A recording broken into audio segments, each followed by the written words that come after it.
We have learned quite a bit about ancient Greek gods and goddesses. Who were the king and the queen of all of the other gods? Yes, Zeus and his wife Hera. Where were the Olympian gods and goddesses believed to live? Right, the Greeks believed that they lived in a palace on top of the highest mountain in Greece, Mount Olympus. The Greeks used their gods and goddesses to explain lots of different things that happen in nature. What's an example of something that the Greeks used their gods to explain? Turn and tell whoever is helping you today something in nature that the Greeks believed was controlled by one of the gods.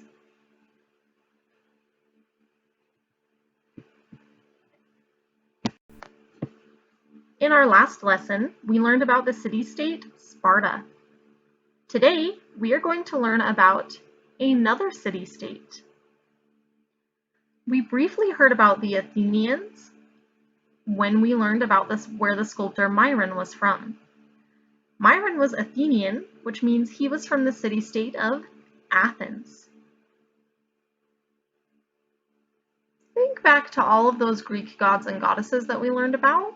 How do you think Athens got its name? I want you to make a prediction. How do you think Athens got its name?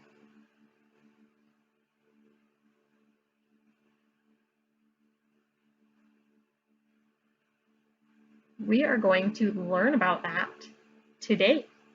But first, let's go over our vocabulary words. Blessing. A blessing is a divine or holy gift. For example, my mother always says that her children are her greatest blessing in life. Overjoyed. Overjoyed means overflowing with joy or happiness. The children were overjoyed to have a field day at the end of the school year. Swiftly. If something is done swiftly, that means that it is done very quickly. Jonah ran swiftly when his mother called out for help. Ignite. To ignite something means to set something on fire. Lewis's father tried to ignite the wood in the campfire so they could cook and stay warm through the night. Ideal. If something is ideal, it is perfect, and you wouldn't want to change it in any way. The new park was ideal. There was a lake, a shady picnic area, and a brand new playground. Have you ever experienced something that you thought was ideal?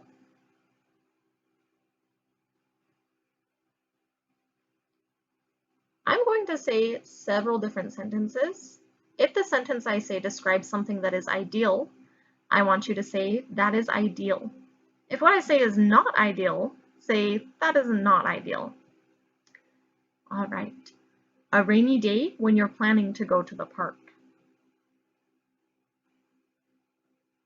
That one's probably not ideal.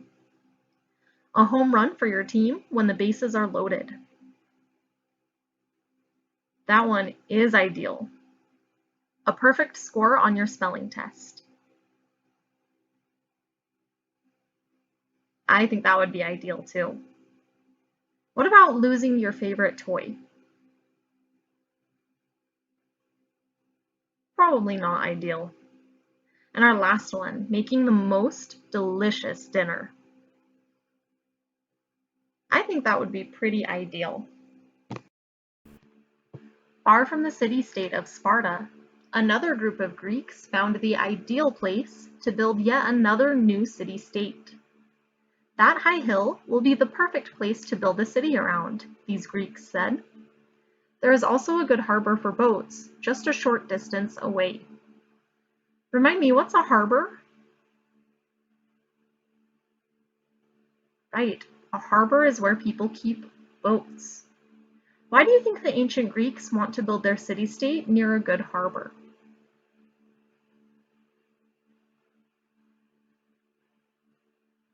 Almost all Greek cities were built around high hills.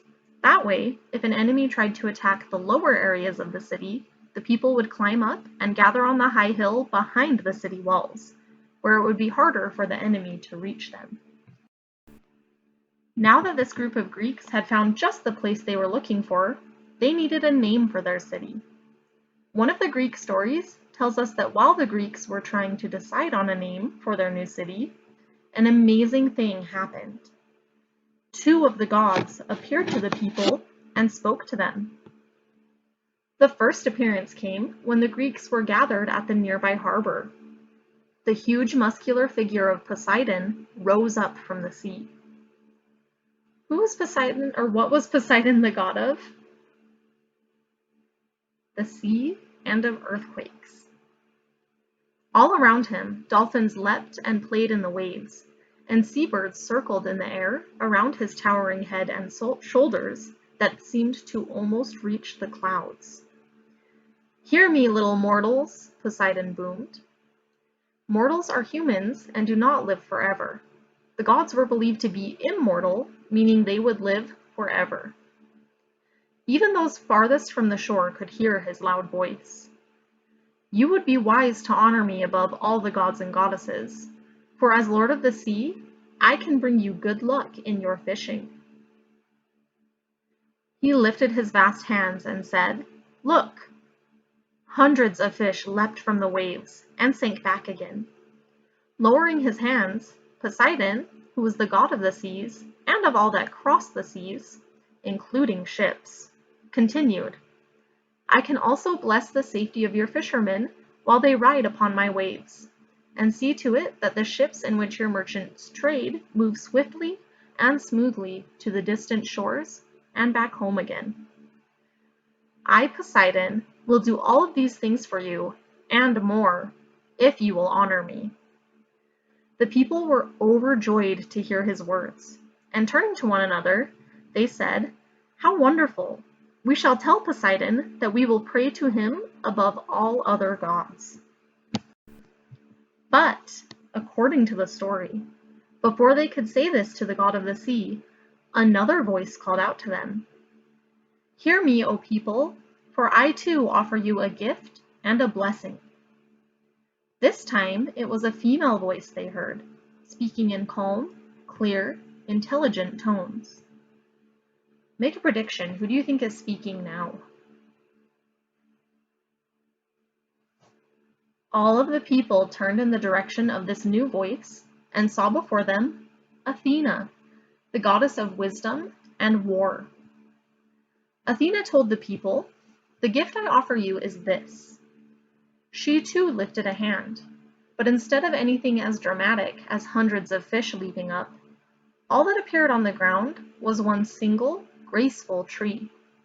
It grew high and wide on the very spot where a moment before the ground had been empty. "This is an olive tree," Athena said.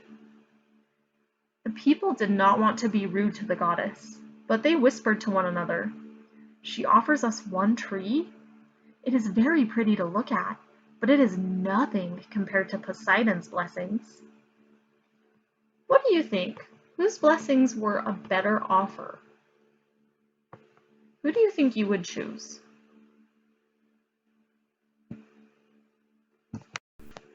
Hearing all, Athena smiled and said, "Let me tell you about this tree. One day soon, all of these lands around you, even the rocky hills beyond that are hard to farm, will be covered with groves and groves of these olive trees. From these trees will come the wealth of your city, for you will eat the fruit you pick from these trees and never go hungry. The oil you squeeze from the fruit will be so delicious that its flavor will improve anything you cook with it. Fill a lamp with the olive oil, set a dry rope wick in it, and ignite it, and you will have light in the darkest hour of the night. Mix other sweet-smelling herbs into the oil and rub it onto your skin, and you will be healthier and cleaner and smell sweeter. And because the oil will stay fresh in jugs and bottles for a long time, you can ship it to other lands far and near, for many people will want to have these blessings of the olive for themselves. The tree itself will be a blessing too, for in its shade you will find shelter from the heat of the summer sun and from the cold rains of winter. The wood of this tree will be fine for carving, so you will never lack for bowls, plates, or furniture. The tree will live for hundreds of years, and if a fire burns it down, it will grow again from the stump that is left behind. Athena continued, "And I tell you this as the goddess of war. The olive branch will become the symbol of peace. Pray to me when you are in danger, and I will protect you." Athena gestured to the olive tree and said, "Here then is food, fortune, and protection that will be the great blessings of your people forever, if you choose to honor me." Which gift do you think the Greeks will choose?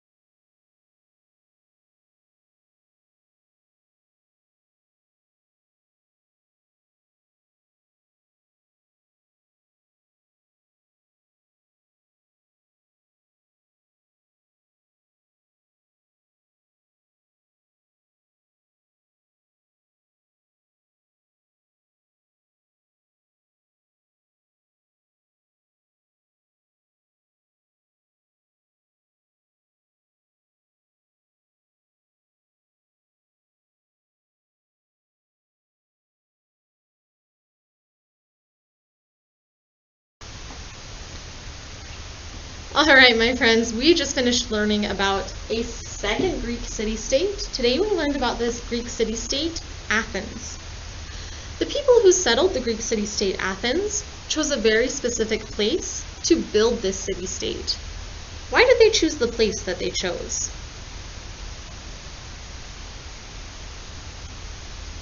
Yes, they chose it because it was close to the water, where their seafarers could travel and fish, and it had a hill that would keep them safe and protected. When these people were trying to decide on a name for their city-state, they had two different gods come and offer them blessings if they named their city-state after them. Who was the first god that came to them, and what did he promise them?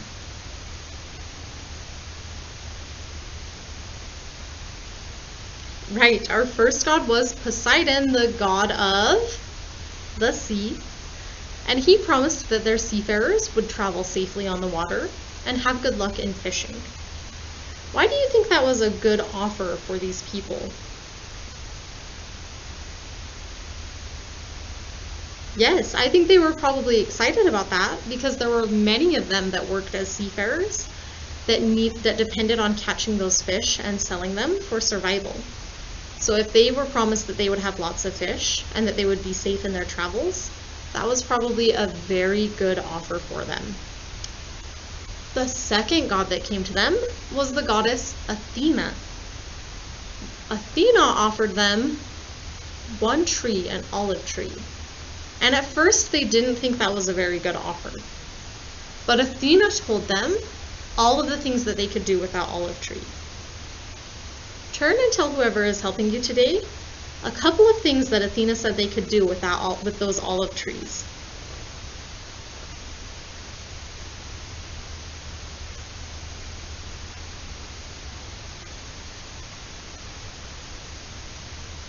Yes, there were lots and lots of things you can do with an olive tree. You can use the tree itself for shade. You can use the wood for carving. The olives themselves, you can make oil for cooking.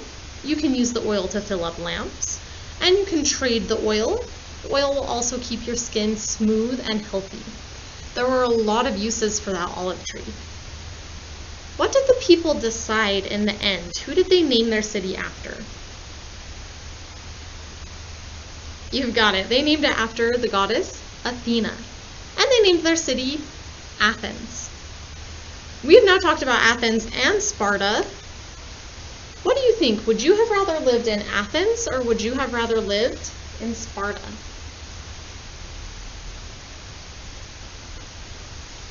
All right, my friends, I'm going to add to our ancient Greek civilization chart this picture of Athena and the people of Athens. Remember, in Athens,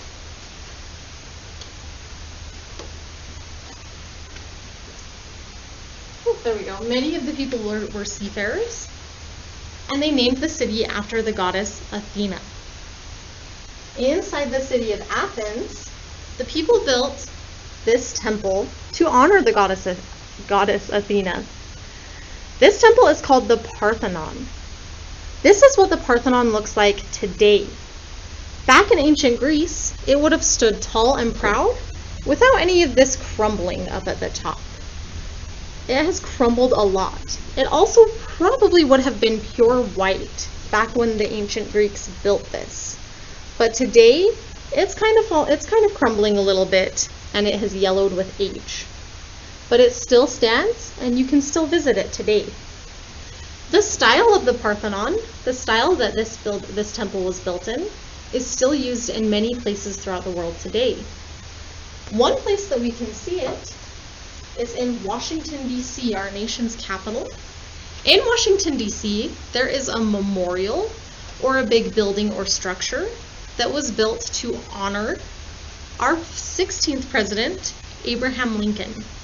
We call this the Lincoln Memorial, and the Lincoln Memorial looks a lot like the Parthenon. Inside the Lincoln Memorial, inside these doors, there is a large statue of Abraham Lincoln. But the outside looks very similar to the Parthenon. So even though the Greeks built this building thousands of years ago, the style still lives on today, and we still use this type of architecture or style for buildings today. All right, my friends, go ahead and open up the PDF that's attached to this assignment, and I'll go show you what to do. All right. On the PDF attached to this assignment, we have another notebook page where we're going to take notes about ancient Greek civilization. This is our city-state page. We talked about the city-state Sparta in our last lesson, and I've included some notes about what Sparta was like or what life in Sparta was like. Today, we're going to work on taking notes about the city-state that we learned about today. What city-state was that? Yes, the city-state, Athens. As we take our notes, we're going to use the text box. And I'm going to title today's notes, Athens. Just like with our Sparta lesson, today, I'm not going to tell you exactly what notes to take. I want you to write your own notes about things that you think you'll need to remember about Athens. Some things that I would like you to include in your notes, we talked about at the very beginning how the Greeks picked what they believed was the perfect spot to build their city. Why was this spot perfect?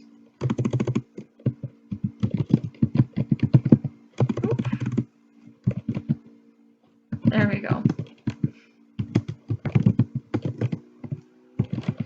Why was that spot so perfect to build a city-state?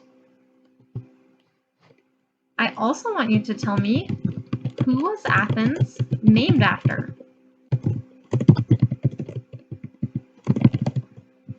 Which god or goddess was Athens named after? And why? Why did the Greeks choose to name this city after the god or goddess they did? Oh, I added an extra Y in there. Why did the Greeks choose to name the city after the god or goddess that they did? What did that god or goddess offer these people that made them decide to honor them? And why was that gift so good? I'll add those two.